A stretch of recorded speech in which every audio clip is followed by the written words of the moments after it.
Hello friends, how are you? I hope you are all well.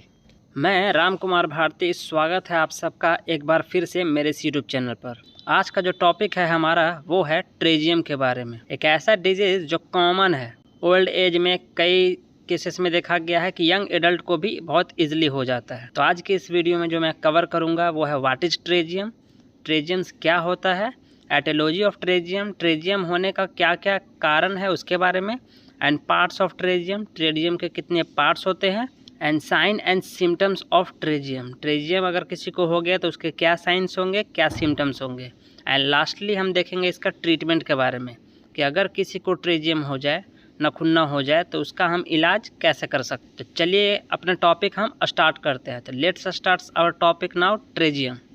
First of all हम pterygium का definition देखते हैं, जो standard definitions है।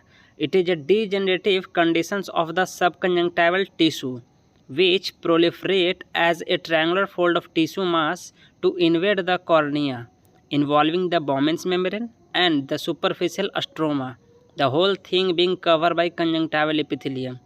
Literally pterygium means a wing. यह एक स्टैंडर्ड डिफिनेशन है जिसका मतलब हुआ कि ट्रेजियम जो है एक डीजेनरेशन कंडीशंस है। जैसे उम्र किसी का बढ़ता है ना, उसके कारण होने वाला रोग है। तो degeneration conditions of the sub conjunctival tissue, conjunctiva से जस्ट पहले होता है सब कंजंक्टिवल टिश्यू, उसमें डीजेनरेशन होने के कारण ट्रेजियम हो जाता है। इसमें होता क्या है कि which proliferate as the triangular fold of tissue mass to invade the cornea. एक ट्रायंगुलर मास जो है वो फोल्ड होकर आपका कहाँ पे आ जाता है, कॉर्निया के पास आ जाता है, and involving the Bowman's membrane. और ये जो आपका मांस है वो कहाँ तक चल जाता है, कॉर्निया के सेकेंड लेयर तक। बॉमेंस मेम्ब्रेन को इन्फेक्ट करता है और बहुत अगर लार्ज क्लेजियन है तो सुपरफिशियल स्ट्रोमा तक चला जाता है। The whole thing with cover by conjunctival epithelium. ये जो मांस जैसा स्ट्रक्चर है कंजंक्टिवल एपिथेलियम का, वो पूरा कॉर्निया को क्या कर लेता है, कवर कर लेता है। लिटरली हम लोग ट्रेजियम्स को विंग के नाम से जानते हैं, नखूना के नाम से जानते हैं। नाउ अब हम देखेंगे एटियोलॉजी के बारे में, मतलब ट्रेजियम जो होता है वो किसके कारण हो सकता है। तो not precisely known but few factor are responsible. इसका कोई सही कारण तो अभी तक पता नहीं चल पाया है, लेकिन कुछ फैक्टर इसके लिए क्या है, जिम्मेवार हैं, रिस्पॉन्सिबल है।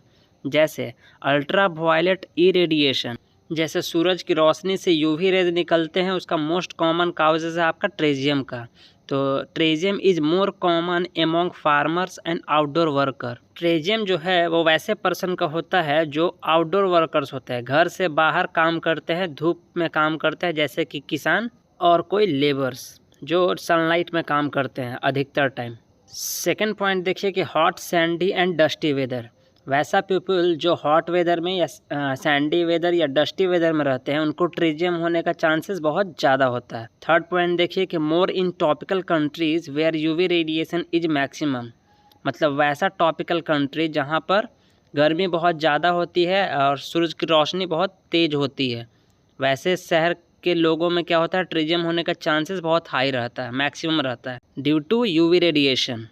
देन लास्ट एटियोलॉजी देखेंगे कि पिंगविक्यूला में be precursor of pterygium. Pinguecula भी एक कारण है आपका ट्रेजियम होने का, क्योंकि वो क्या है, ट्रेजियम का प्रिकर्सर है। देन अब हम बात करेंगे पार्ट्स ऑफ ट्रेजियम, मतलब ट्रेजियम्स के कितने पार्ट्स होते हैं उसके बारे में। तो एक ट्रेजियम्स के 4 पार्ट होते हैं, पहला एपेक्स और हेड, फिर दूसरा नेक, तीसरा बॉडी एंड चौथा कैप। तो एपेक्स और हेड किसे बोलेंगे, apex of the triangular mask, triangular mask का सबसे आगे वाला जो हिस्सा रहेगा उसे हम हेड बोलेंगे ट्रेजियम का। एंड जस्ट उसके नीचे आएगा आपका नेक, जो constriction portions of the limbus. वैसा ट्रेजियम जो लिम्बस के पास हल्का सिकुड़ा हुआ दिखेगा वो आपका नेक हो गया ट्रेजियम का।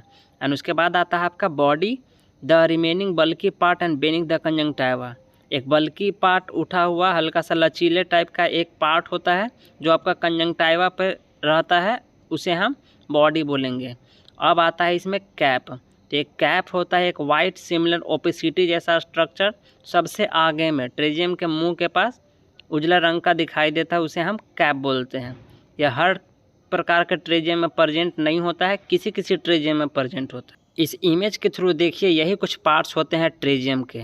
सबसे आगे जो आपको दिखाई दे रहा है वो है आपका हेड, एरो जहाँ पर किया हुआ है, जो कॉर्निया पर है, फिर नेक लिम्बस के अराउंड होता है, फिर बॉडी जो होता है वो कंजंक्टिवा के पास, एक वाइट सेमिलुनर कैप जो है वो आपका सबसे आगे जहाँ पर मुंह होता है ट्रेजियम का वहाँ पर। यह है कुछ पार्ट्स ट्रेजियम का जिसे मैं इमेज के थ्रू बता रहा हूँ। देन इस स्लाइड्स में देखिए कि टाइप्स ऑफ ट्रेजियम, ट्रेजियम्स कितने टाइप के होते हैं। तो there are 2 types of stage. इसके ट्रेजियम के 2 गो टाइप होते हैं, 2 स्टेज होते हैं।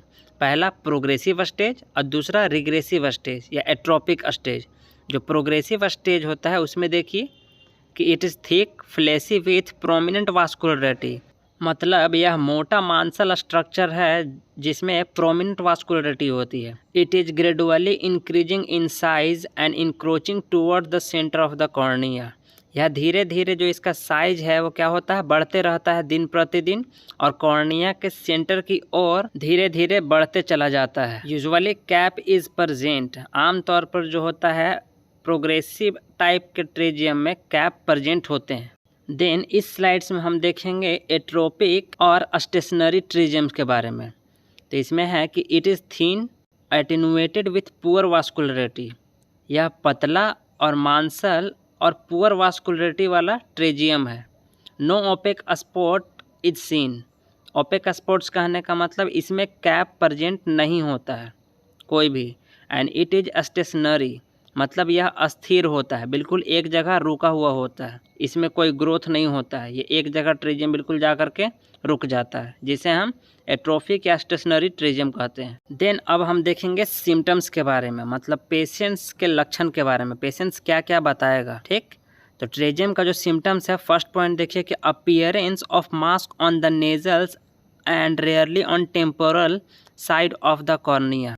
पेशेंट बताएगा कि एक मांस जैसा स्ट्रक्चर उसके नाक की तरफ दिखाई दे रहा है। बहुत कम ही ट्रेजियम ऐसे होते हैं जो टेम्पोरल साइड से होता है, नहीं तो अधिकतर जो ट्रेजियम होते हैं वो नेजल साइड से होते हैं। सेकंड जो है dimness of vision due to corneal astigmatism और obstructions of the visual axis. Pterygium होने के कारण क्या होता है, उसको कॉर्निया में चेंजेस आता है जिसके कारण अस्टिग्मेटिज्म हो जाता है।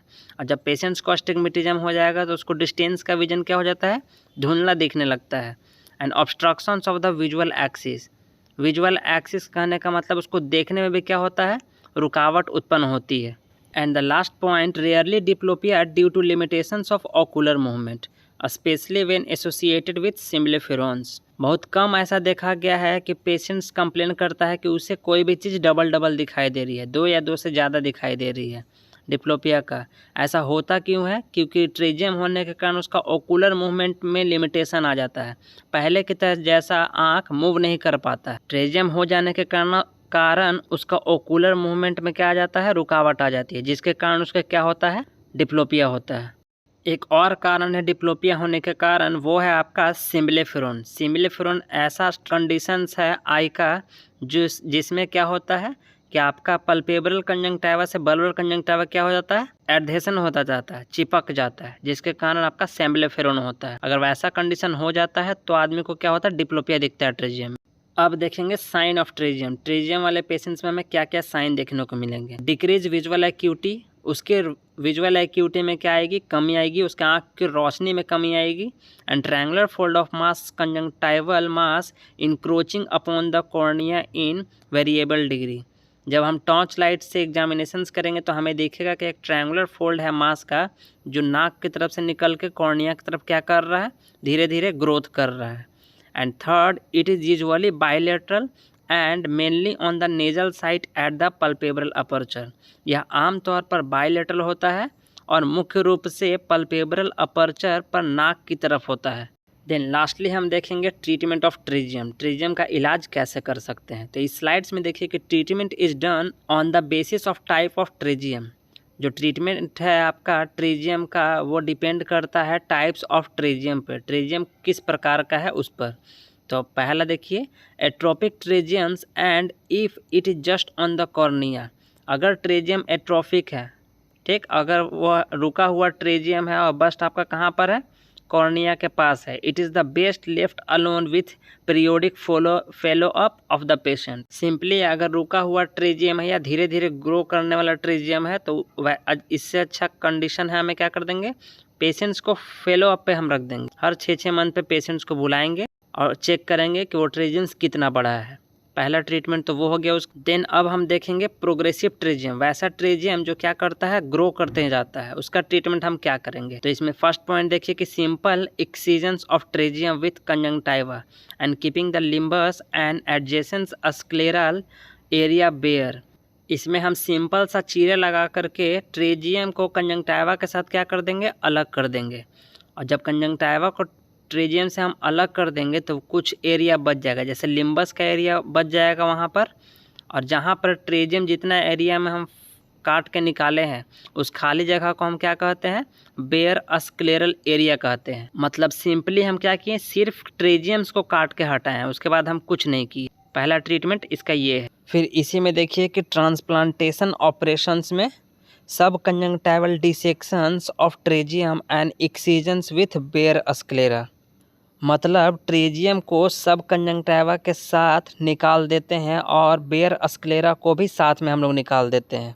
एंड तीसरा देखिए कि रिकरेंट ट्रेजियम। अब रिकरेंट ट्रेजियम क्या होता है, वैसा ट्रेजियम जो बार बार हो जाता है, ऑपरेशन करने के बाद भी ट्रेजियम जिसको हो जाए उसे हम रिकरेंट ट्रेजियम बोलते हैं। तो ऑल्सो टू प्रिवेंट रिकरेंस, इसको हम लोग को बचाना पड़ेगा रिकरेंस के थ्रू। तो इसमें देखिए कि the bare sclera is cover with conjunctival limbal autograft nowadays is the treatment of choice. मतलब ट्रेजियम्स को रिकरेंस होने से बचाना है, मतलब ट्रेजियम को दोबारा होने से बचाना है, तो अभी सबसे जो प्रचलित, सबसे जो कॉमन ट्रेजियम सर्जरी चलती है उसका नाम है कंजंक्टाइवल लिम्बल ऑटोग्राफ्ट। इसमें क्या करते हैं हम लोग, बेयर स्क्लेरा को किसी क्लियर कंजंक्टाइवा से क्या कर देते हैं, ट्रेजियम हटाने के बाद उसको हम कवर कर देते हैं। कहीं और से फ्रेश कंजंक्टाइवा के फाइबर लेते हैं और जहाँ पर ट्रेजियम हटा है उस जगह को क्या कर देते हैं, हम कवर कर देते हैं। इससे दोबारा ट्रेजियम होने का चांसेस ना के बराबर रहता है। देन इस स्लाइड्स में देखेंगे कि आफ्टर एक्सीजन्स ऑफ ट्रेजियम, ट्रेजियम्स को हम लोग निकाल देने के बाद the bare scleral area is treated with, जो बेयर स्क्लेरा बच जाता है उसका ट्रीटमेंट हम लोग कुछ ड्रॉप्स के थ्रू कर सकते हैं, जैसे माइटोमाइसिन सी 0.02%। इसमें क्या करते हैं, इसको ऑपरेशन के दौरान ही हम क्या कर सकते हैं, एक एक बूंद 5-5 मिनट पे दे सकते हैं, या फिर ऑपरेशन हो जाने के बाद इसे हम क्या कर सकते हैं, प्रिस्क्राइब कर सकते हैं पोस्ट ऑपरेटिवली। देन दूसरा जो आई ड्रॉप्स होगा वो थियोटेपा इन 1/2000 सॉल्यूशंस एज, एक सॉल्यूशंस आता है थियोटेपा के नाम से, जो 1 ड्रॉप 4 टाइम्स डेली देंगे उसे हम 6 वीक के लिए। उससे भी क्या होगा, बेयर स्क्लेरा अगर होगा तो दोबारा चांसेस कम हो कर देगा ट्रेजियम होने का। एंड लास्टली देखिएगा बीटा ई रेडिएशंस, एक हमारे पास रेडिएशंस होता है जिसको हम क्या करेंगे, बेयर स्क्लेरा के पास अगर हम देते हैं तो रिकरेंस ट्रेजियम होने का चांसेस कम कर देगा। Not more than 2000 radiations during the first week of surgery. अगर सर्जरी का फर्स्ट वीक हुआ है तो 2000 रेडिएशन से ज़्यादा उस पर हम पास नहीं करवाएंगे। देन अब देखिएगा कि lamellar keratoplasty of the affected area of the cornea, मतलब वैसा ट्रेजियम जो कॉर्निया को पूरी तरीके से क्या कर चुका है, डैमेज कर चुका है, तो वैसे हम क्या करवाएंगे, उसे हम लैमेलार क्रेटोप्लास्टी करवाएंगे। कोई हायर सेंटर उसे रेफ़र कर देंगे और कॉर्निया ट्रांसप्लांट करवा देंगे, किसी और का कॉर्निया उसको लगा देंगे, तो उसका रोशनी क्या हो जाएगा, इंक्रीज हो जाएगा। देन लास्टली देखते हैं कि if the pterygium involve the pupillary area, वैसा ट्रेजियम जो आपका पिपुलरी एरिया भी क्रॉस कर चुका है तो उसका क्या होगा, तो resections of pterygium with keyhole lamellar keratoplasty is the treatment of choice, और alternately by large lamellar keratoplasty with conjunctival limbal autograft. मतलब वैसा ट्रेजियम जो क्या कर चुका है, पिपुलरी लाइन को भी क्रॉस कर गया है, जिसके कारण आदमी को दिखना बंद हो गया है, उस प्रकार के ट्रेजियम में क्या करेंगे, हम क्रेटोप्लास्टी करवाएंगे लैमिलार वाला विथ कंजंक्टाइवल लिम्बल ऑटोग्राफ। सबसे पहले हम क्या कर देंगे, उसको ट्रेजियम्स को हटा देंगे, उसके बाद हम क्रेटोप्लास्टी के लिए कोई सेंटर भेज देंगे। देन ट्रेजियम में ही एक टर्म्स आता है स्यूडो ट्रेजियम्स के नाम से, तो ये स्यूडो ट्रेजियम्स है क्या, उसी के बारे में जान लेते हैं। तो पहला देखिए कि it is the adhesions of a fold of conjunctiva to a peripheral cornea due to some information. मतलब यह एक एडहेशंस है कंजंक्टाइवा का, जो क्या करता है, आपका कॉर्निया से आकर के चिपक जाता है।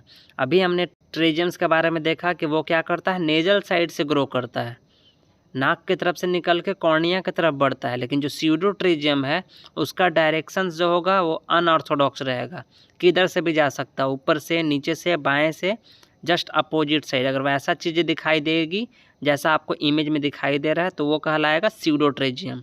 It is seen at any age, usually unilateral, stationary and at any meridian. यह आपको किसी भी उम्र में देखने को मिल सकता है। ज़्यादातर यह एक आंख में होता है, स्टेशनरी रहता है, रुका हुआ रहता है, एंड एट एनी मेरिडियन, किसी भी मेरिडियन में हो सकता है। देन स्यूडोट्रेजियम में सेकेंड पॉइंट देखिए कि causes are chemical burns, peripheral corneal ulcer and foreign body etc. इस स्यूडोट्रेजियम होने का जो कारण है वो है केमिकल बर्न्स, को केमिकल से जल जाने के कारण वैसा हो जाता है, या पेरिफेरल कॉर्नियल अल्सर, किनारों पर अगर कॉर्निया पर अल्सर हुआ है उसके कारण, या कोई फॉरेन बॉडी पड़ जाने के कारण। एंड थर्ड पॉइंट देखिए कि as it is fix on the cornea only at its apex, a probe can be pass easily beneath the neck of the pterygium. इसका ट्रीटमेंट भी बिल्कुल हम लोग सेम करेंगे, जैसे हम लोग ट्रेजियम्स का ट्रीटमेंट करते हैं वैसे ही हम इसको भी क्या कर देंगे, निकाल देंगे। एंड लास्टली देखिए कि ट्रीटमेंट इज ओनली बाय एक्सीजन्स, इसका कोई मेडिसिन के थ्रू ये ठीक नहीं हो सकता है ट्रेजियम। इसका ट्रीटमेंट हमारे पास लास्ट ऑप्शन बच जाता है कि उसे हम क्या कर देंगे, एक्सीजन देना पड़ता है, चीरा लगा करके हमें उसे बाहर निकालना पड़ता है। देन इसी के साथ हमारा टॉपिक फिनिश होता है। अगर आपको यह टॉपिक अच्छी लगी होगी तो प्लीज़ हमारे चैनल्स को लाइक एंड सब्सक्राइब जरूर कर दीजिएगा। Thank you.